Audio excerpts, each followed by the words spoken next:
الحمد لله رب العالمين والصلاة والسلام على سيد المرسلين وعلى آله وأصحابه أجمعين. أما بعد فقد قال الله تبارك وتعالى في الكلام المجيد والفرقان الحميد: أعوذ بالله من الشيطان الرجيم. بسم الله الرحمن الرحيم. والذين آمنوا وهاجروا وجاهدوا في سبيل الله والذين آووا ونصروا أولئك هم المؤمنون حقا لهم مغفرة ورزق كريم. صدق الله العظيم. معزز سامعین کرام، گزشتہ جمعہ کو ہمارا یہ موضوع یہاں تک پہنچا تھا کہ آقا مکی و مدنی محمد عربی صلی اللہ علیہ وسلم 8 ربیع الاول پیر کے دن کوبا کی بستی میں پہنچے. یہاں تک تو متفق ہے سب، اور آپ کی روانگی کوبا سے مدینۃ المنورہ کی طرف جمعہ کے دن ہوئی، اس میں بھی متفق ہے. کوبا کی بستی میں آمد پیر کے دن اور جانا جمعہ کے دن. اب اختلاف فی اقوال، یعنی باتوں کے اندر جو اختلاف ہے کہ آپ کوبا میں کتنے دن ٹھہرے. ایک قول یہ ہے کہ آپ 4 دن ٹھہرے، دوسرا قول یہ ہے کہ آپ 10 سے کچھ زیادہ دن ٹھہرے، اور تیسرا قول یہ ہے کہ آنے اور جانے کے دن کو بعد کر کے آپ 24 دن کوبا کی بستی میں ٹھہرے. اگر 4 دن لے لو تو پیر، منگل، بدھ، جمعرات، یہ 4 دن آپ کا قیام رہا، اور 5واں دن روانگی کا رہا. جمعہ کے دن چاشت کے وقت آپ کوبا میں سے نکلے. اور اگر 10 سے زیادہ دن والا قول لے لو تو پتہ یہ چلتا ہے کہ 12ویں دن نکلے، کیونکہ 5 اور 7 12، تب بھی جمعہ آئے گی. اور اگر 24 دن والے قول کو لے لیجئے تو پتہ یہ چلے گا کہ 26ویں دن پھر جمعہ آتی ہے. 12 7 19، 19 7 26، تو 26ویں دن جمعہ آئے گی. اگر کوئی بھی دن ہو، 4 دن ٹھہرے ہو، 10 دن سے زیادہ ٹھہرے ہو، یا 24 دن ٹھہرے ہو، نبی کریم صلی اللہ علیہ وسلم جس وقت کوبا سے روانہ ہوئے وہ جمعہ کا دن تھا، اور چاشت کے وقت آپ اپنی اونٹنی پر سوار ہوئے. ایک قول کے مطابق اس وقت آپ کی اونٹنی جدعا تھی، ایک قول کے مطابق قصوہ تھی، اور ایک قول کے مطابق عذبہ تھی. دیکھیے، جدع کے متعلق لکھا گیا ہے کہ جدع اس کو کہا جاتا ہے کہ جس کی ناک یا کان بالکل نہ ہو، اس کو جدع کہتے ہیں. قصوہ اس اونٹنی کو کہا جاتا ہے کہ جس کے کان کا کچھ حصہ کٹا ہوا ہو، اور عذبہ اس اونٹنی کو کہا جاتا ہے کہ جس کا کان کٹا ہوا تو نہ ہو بلکہ پھٹا ہوا ہو، اس کو کہتے ہیں عذبہ. لیکن یاد رکھ لیجئے، آپ صلی اللہ علیہ وسلم کی یہ اونٹنیاں جو تھی یہ تو آپ کے القاب تھے، ورنہ نبی کریم صلی اللہ علیہ وسلم کی کسی بھی اونٹنی میں کوئی عیب نہیں تھا، کوئی عیب نہیں تھا. تو آپ دیکھیے، پیر کے دن نبی کریم صلی اللہ علیہ وسلم اپنی اونٹنی پر سوار ہوئے. وہ عاشق نبی اور وہ دیوان نبی کے جو تھے اور شمع رسالت کے پروانے صحابہ کرام رضوان اللہ تعالی علیہ مجمعین آپ کے دائیں بائیں جا رہے ہیں. آپ کی اونٹنی کوبا سے آگے نکلی، قبیلہ بنو سالم پر پہنچی۔ جب یہ بنو سالم کی بستی میں پہنچی ہے تو وہاں جمعہ کا وقت ہو گیا، جمعہ کا وقت ہو گیا۔ نبی کریم صلی اللہ علیہ وسلم اترے اور اس بستی کے اندر آپ نے جمعہ کی نماز ادا کی۔ یہ جمعہ کی نماز تاریخ اسلام میں سب سے پہلی جمعہ کی نماز، سب سے پہلی جمعہ کی نماز۔ تو اس جگہ پر بعد میں صحابہ نے مسجد تعمیر کر دی جس کا نام آج بھی ہے مسجد جمعہ۔ ایک دوسرا نام ہے مسجد غریب، تیسرا نام ہے مسجد وادی، چوتھا نام ہے مسجد بنو سالم، اور اسی طریقے سے پانچواں نام ہے مسجد عتیقہ۔ یہ 5 نام اس مسجد کے جمعہ کے نام سے زیادہ مشہور ہے، جو لوگ دیکھ کر آئے انہیں پتا ہے۔ خیر، اس جگہ پر نبی کریم صلی اللہ علیہ وسلم نے اسلام کا پہلا جمعہ پڑھا اور پڑھایا، اور سب سے پہلا نبی کریم صلی اللہ علیہ وسلم نے جمعہ کا خطبہ دیا۔ اب یہ خطبہ ذرا دیکھیں، 13 سال مظلومانہ زندگی گزار کر مدینہ میں آئے ہیں اور نبی کا پہلا خطبہ ہے۔ اس پورے خطبے پر آپ دیکھیں، معائنہ کریں اس خطبے کو۔ میں تو نہیں پیش کروں گا، بہت لمبا خطبہ ہے، وقت بھی ہمارے پاس نہیں ہے۔ آپ ذرا دیکھیں گے تو اس پورے خطبے کے اندر اللہ کے رسول صلی اللہ علیہ وسلم نے کہیں بھی اپنے دشمن کی شکایت نہیں کی، کہیں بھی، بلکہ ایک ہی بات کہی، تقویٰ کو اختیار کرو اور آخرت کی فکر کرو۔ اس بار کو بار بار دوہرایا آقا مکی و مدنی نے۔ اب یہ جماعت سے فارغ ہو گئے، جمعہ کی نماز ادا ہو گئی، اللہ کے رسول صلی اللہ علیہ وسلم پھر اپنی اونٹنی پر سوار ہوئے اور حضرت ابو بکر صدیق رضی اللہ تعالی عنہ کو اپنی اونٹنی کے پیچھے بٹھا لیا۔ اب یہ قصوہ ہو، عذبہ ہو کہ جدا ہو، جو کچھ بھی ہے، اونٹنی آگے چل رہی ہے، اونٹنی آگے چل رہی ہے۔ اور فداکاران نبوت صحابہ کرام رضوان اللہ تعالی علیہم اجمعین، دائیں بھی اور بائیں بھی، اور نبی کریم صلی اللہ علیہ وسلم حضرت ابو بکر صدیق رضی اللہ تعالیٰ عنہ پیچھے بیٹھے ہوئے ہیں۔ اٹھنے کی لگام بھی نبی کریم صلی اللہ علیہ وسلم نے چھوڑ دی۔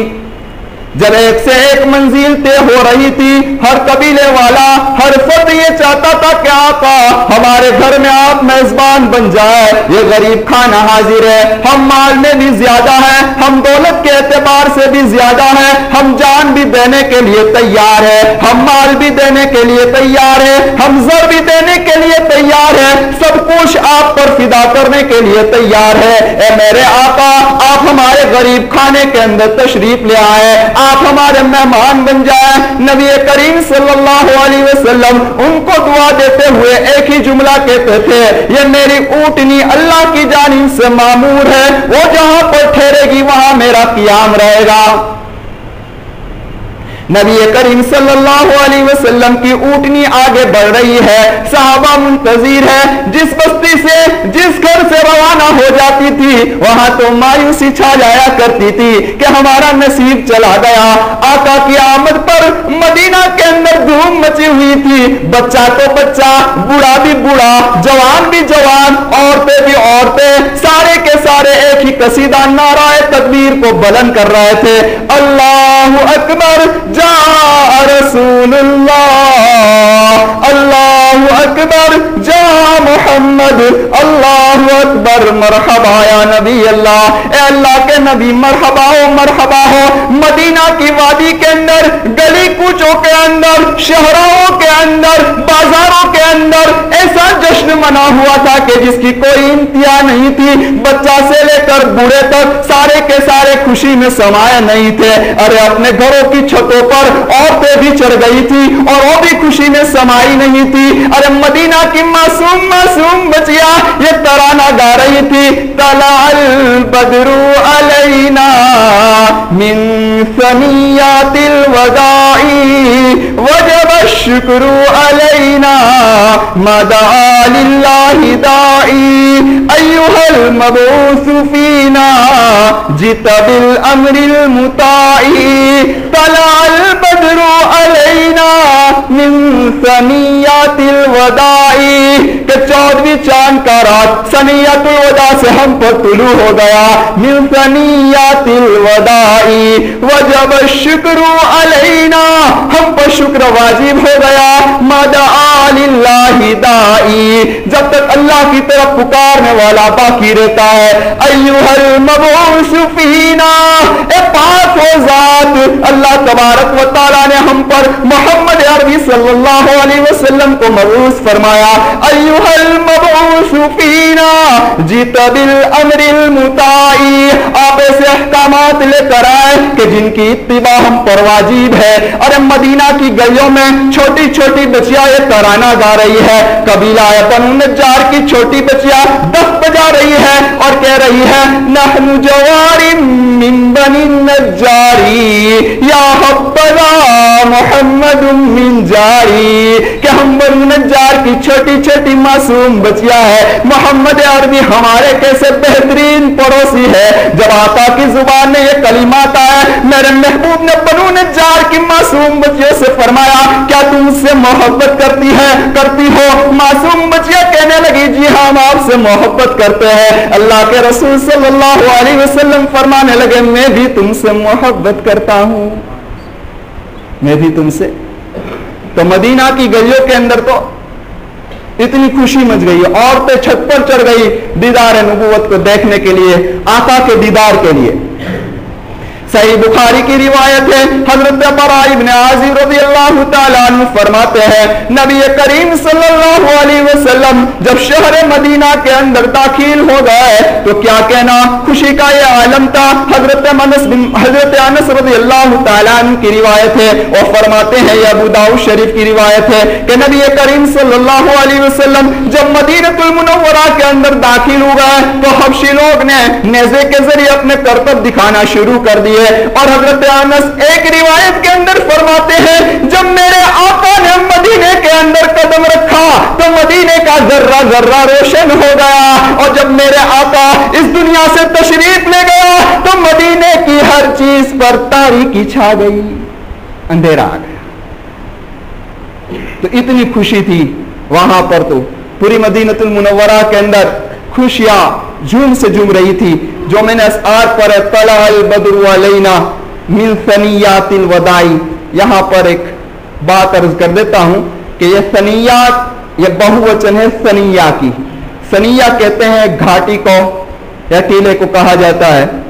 تو اس کو ثنیات الوداع اس لیے کہا جاتا ہے, ودا کا معنی ہوتا ہے رخصتی.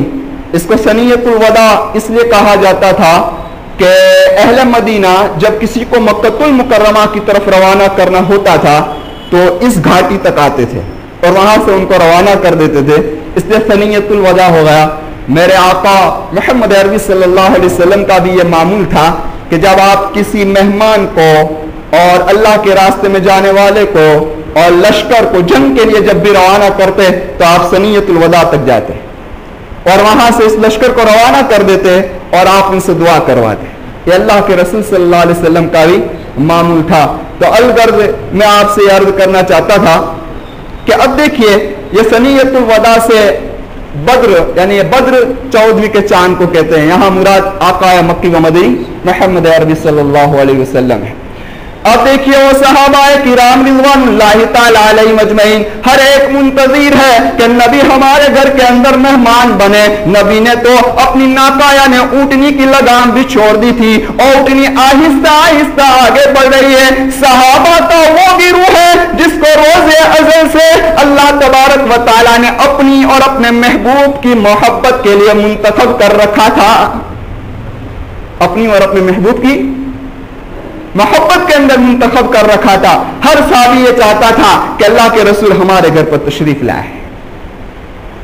لیکن کیا ہوا, اونٹنی آگے بڑھتی رہی یہاں تک کہ آج جہاں پر مسجد نبوی تعمیر ہے وہاں پر آ کر بیٹھ گئی. ابھی میرے آقا اونٹنی پہ سے اترے بھی نہیں تھے کہ اونٹنی واپس کھڑی ہو گئی, کچھ آگے بڑھ گئی, کچھ پلٹ کر دیکھ کر پھر اونٹنی واپس آئی اور پہلی جگہ جہاں پہلی مرتبہ بیٹھی تھی وہیں پر اونٹنی واپس بیٹھ گئی.